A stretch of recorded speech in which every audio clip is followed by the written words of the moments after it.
Next gen astro நேயர்களுக்கு அடியேன் உங்கள் சிவயோகி சிவசக்திமான் சுவாமிகள் வணக்கத்தை தெரிவித்துக் கொள்கிறேன். இந்த பதிவில் ஐப்பசி மாத ராசி பலன் தான் சொல்ல போகிறேன். 12 ராசிகளுக்கும் உண்டான ஐப்பசி மாத ராசி பலன்கள். அதுக்கு முன்னாடி இந்த ஐப்பசி மாதத்தினுடைய கிரக நிலையெல்லாம் தெரிஞ்சு வச்சு தான் அதுக்குண்டான பலன் சொல்லணும்.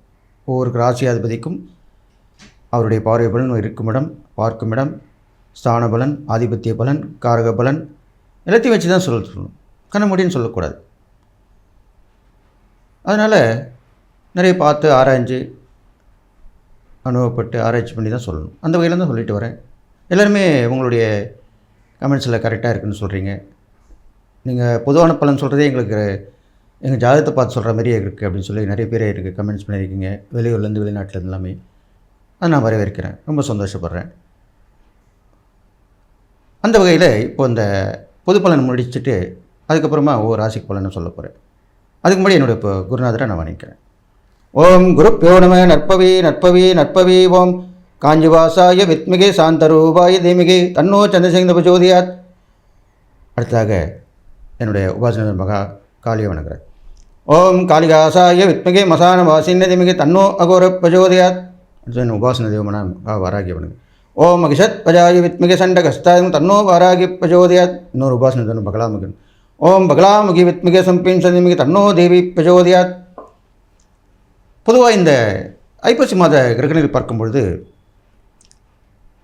குரு அதிசாரமாக கடகராசியிலே வீற்றிருக்கிறார். தன்னுடைய உச்ச வீட்டிலிருந்து நல்ல பலன்களை வாரி வழங்கப் போகிறார் இந்த ஐப்பசி மாதத்திலே. அடுத்ததாக பார்த்தீர்களானால் உங்களுக்கு சுக்கிரனும் கன்னிராசியிலே இருக்கிறார். சிம்மத்திலே கேதுவும் சந்திரனும் இருக்கிறார்கள். இந்த ஐப்பசி மாதம் பிறக்கும் பொழுது என்ன கிரகங்கள் தான் அதுதான் சொல்லிட்டு வரேன். அடுத்ததாக துலாத்திலே சூரியன், புதன், செவ்வாய். கும்பத்திலே ராகுவும் வக்ரம் பெற்ற சனி பகவானும் இருக்கிறார். இதுதான் இந்த ஐப்பசி மாத கிரகநிலை. இந்த ஐப்பசி மாதத்திலே ஐப்பசி மாதம் 10ஆம் தேதி துலாத்தில் உள்ள அங்காரகன் என்று சொல்லக்கூடிய செவ்வாய் பகவான் தன்னுடைய சொந்த வீடான விருச்சிக ராசிக்கு மாறுகிறார். அடுத்ததாக ஐப்பசி மாதம் 17ஆம் தேதி கன்னிராசியில் இருக்கிற சுக்கிர பகவான் துளாராசிக்கு, தன் சொந்த வீடான துளாராசிக்கு பிரவேசமாகிறார். இந்த 2 பயிற்சிகளுமே இந்த ஐப்பசி மாதம் தான் வருது. அது இல்லாமல் இந்த ஐப்பசி மாதத்திலே அன்னாபிஷேகம், மகா அன்னாபிஷேகம், சிவனுக்கு உகந்த மிகப்பெரிய ஒரு விரத நாள்னு சொல்லலாம். அது ஒரு பண்டிகையாகவும் இந்துக்கள் கொண்டாடுவாங்க. அந்த பண்டிகையும் இந்த நாள்கள் தான் வருகிறது. அடுத்ததாக முருகப்பெருமானுக்கு இந்த ஐப்பசி மாதத்தில் தான் கந்த சஷ்டி விழா மிக விமரிசையாக கொண்டாடப்படுகிறது. சூரசங்காரம் செய்த அந்த கந்த சஷ்டி விழா. இந்த கிரகநிலை வைத்து பார்க்கும் பொழுது குரு உச்சம் பெற்று கடகராசியில் இருப்பதால் நல்ல அறிஞர்கள், கல்வியாளர்கள், அனுபவசாலிகள் அவருடைய ஆலோசனை கேட்டு நடப்பது நல்லது. அவங்க அரசியலில் இருக்கலாம், சினிமாவில் இருக்கலாம், சமூக சேவையில் இருக்கலாம், பொது வாழ்க்கையில் இருக்கலாம், கல்வியாளர்களாக இருக்கலாம், இப்படியெல்லாம் இருக்கலாம். அவர்களை கேட்டு நடந்தால் நல்லது நடக்கும். அடுத்ததாக சுக்கிரனுடைய பயிற்சியும் செவ்வாயும் பயிற்சியும் நல்ல ஒரு பயிற்சியாக அமையப் போகிறது. பெண்கள் கை ஓங்கியிருக்க போகிறது. காவல்துறை, இராணுவம் சிறப்பாக விளங்கப் போகிறது. அது இல்லாமல் மக்கள் எல்லோருக்கும் புத்துயிர் பெற்று காணப்பெறுகிறார்கள். ஏன்னா சிவனுக்கு இந்த அன்னாபிஷேகம் தான் அவருக்கு அன்னம் பாலித்து அபிஷேகம் செய்து அவருக்கு ஐப்பசி மாதத்திலே துளாராசியிலே சூரியன் பிரவேசிப்பார். சூரியனுடைய அம்சம்தான் சிவன். அப்போது சூரியன் நீசம் பெற்று விளங்குவார். அப்போ அந்த சிவனுக்கு அன்னாபிஷேகம் வைத்து படைப்பதினால் அவர் எல்லாருக்கும் படைப்பதற்கு நாம் வருடத்தில் அந்த ஒரு நாள் நாம் படைக்கிறோம். எனவே இந்த ஐப்பசி மாத கிரகங்களை பார்க்கும்பொழுது பொதுவாகவே மக்களுக்கு நல்ல ஒரு புத்துயிர் பெற்று விளங்கப் போகிறார்கள். புதிய பாதை தெரியப் போகிறது. முன்னேற்றமான வாழ்க்கை அமையப் போகிறது என்று சொல்லி அடுத்ததாக 12 ராசிக்கும் உண்டான பலனை இப்பொழுது பார்ப்போம். கன்னிராசி நேயர்களே, உங்களுக்கு உண்டான ஐப்பசி மாத பலன்கள் பார்க்கும் பொழுது உங்கள் ராசியாதிபதி புதன் உங்கள் ராசிக்கு 2ஆம் இடத்தில் இருக்கிறார். அவர் 8ஆம் இடத்தை பார்வையிடுகிறார்.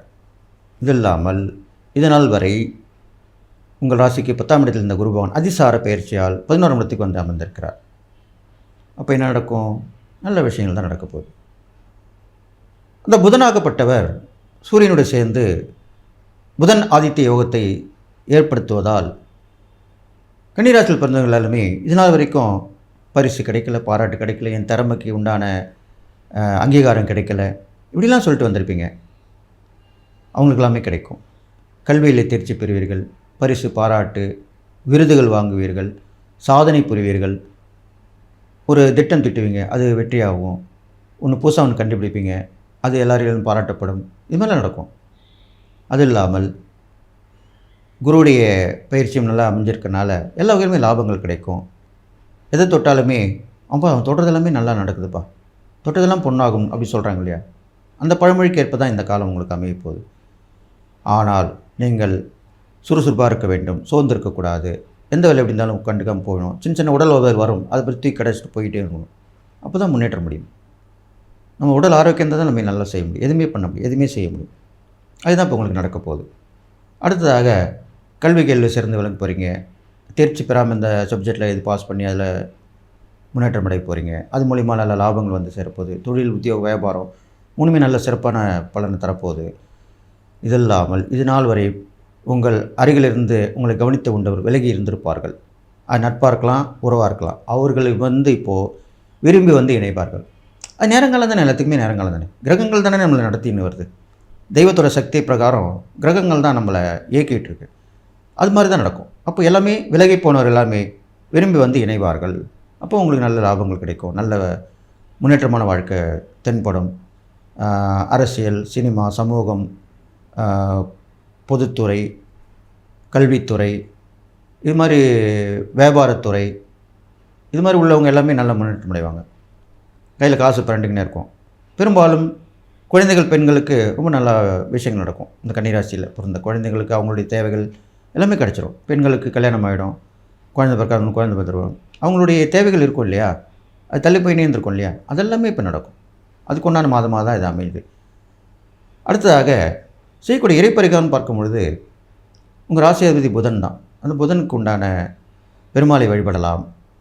நின்ற கோலத்திலே உள்ள பெருமாளை வழிபட்டு வர வேண்டும். தேவியரோடு இருவரோடு இருக்கக்கூடிய பெருமாளை வழிபட்டு வர வேண்டும்.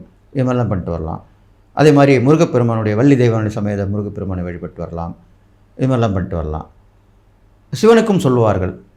சிவன் சக்தி மட்டும் இல்லை, நம்ம அவங்க தலையில், சிவன் தலையிலே கங்கான்ற இந்த அவரு துணைவி தான், மனைவின்னு சொல்லுவாங்க. கங்கா கௌரின்னு சொல்லுவாங்க, கேள்விப்பட்டிருப்பீங்க.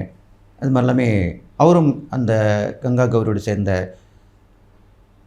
கோவிலில் ஆலயம் கொண்டு வணங்கி வழிபட்டு வரலாம். அவர்கள் இருவரையும் சேர்த்து வழிபடலாம்.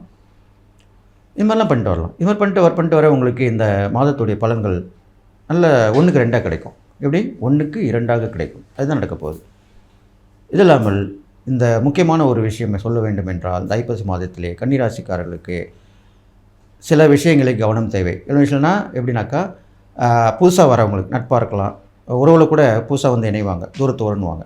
அவங்க கொஞ்சம் கவனமாக இருந்து பார்த்துக்கிட்டிங்கன்னா, பேச்சு கொஞ்சம் நிதானமாக இருக்கும். இந்த 2மே கொஞ்சம் கவனமாக இருந்தீங்கன்னா கண்டிப்பாக நீங்கள் வெற்றி பெறுவது உறுதி என்று சொல்லி, இந்த ஐப்பசி மாத பலன் உங்களுக்கு ரொம்ப அமோகமாக இருக்குதுன்னு சொல்லி, எல்லா நலமும் வளமும் பெற்று வாழ்வீர்கள் என்று சொல்லி வாழ்த்தி விடைபெறுகிறேன். நன்றி, வணக்கம்.